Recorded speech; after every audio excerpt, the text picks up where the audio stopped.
আসসালামু আলাইকুম রহমতুল্লাহি ওয়া বারাকাতুহু। আপনাকে আল্লাহ পাক রব্বুল আলামিন রিজিক বাড়িয়ে দিবেন কোন আমল করলে। আমরা রিজিকের জন্য কত কষ্ট করি, কত চেষ্টা করি, কিন্তু আমরা সেই রিজিক পাই না। এই রিজিক যদি আমরা বাড়াইতে চাই, আল্লাহ তাআলার কাছে আমরা বেশি বেশি দোয়া পড়তে হবে, আল্লাহর কাছে ক্ষমা চাইতে হবে। এবং একটি আমল আছে, এই আমলটি যদি আপনি করেন তাহলে সেই রিজিকের ফয়সালা মহান রব্বুল আলামিন আপনাকে করে দেবেন। সুবহানাল্লাহ।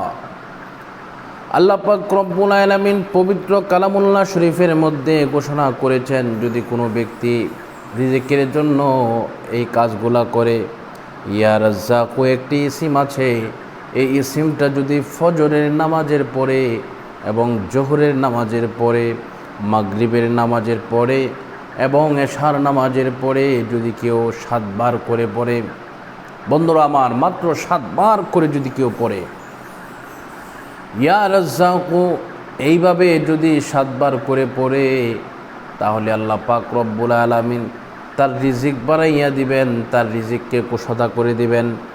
তাকে এমনভাবে আল্লাহ পাক আসমানি রিজিক দান করবেন, সে কল্পনাও করতে পারবে না সে কিভাবে আল্লাহ তাআলার তরফ থেকে রিজিক পাচ্ছে। সুবহানাল্লাহ।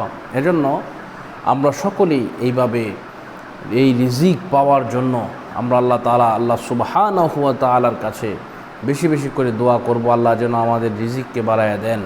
আর ইয়া রাজ্জাকু এই ইসিমটা আমরা সর্বদাই পড়ার চেষ্টা করব ইনশাআল্লাহ।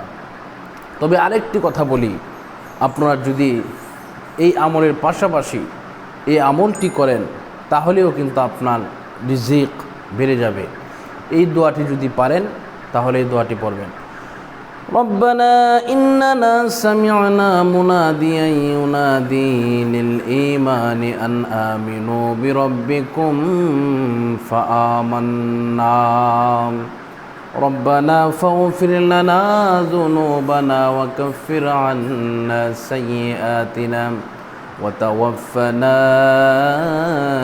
মা'আল আবরার। এইভাবে যদি পড়েন, এই কারণেও কিন্তু আল্লাহ পাক আপনার আমার রিজিককে বাড়াইয়া দিবেন, রিজিক কুশদা করে দিবেন এই দোয়াগুলো পাঠ করলে ইনশাআল্লাহ।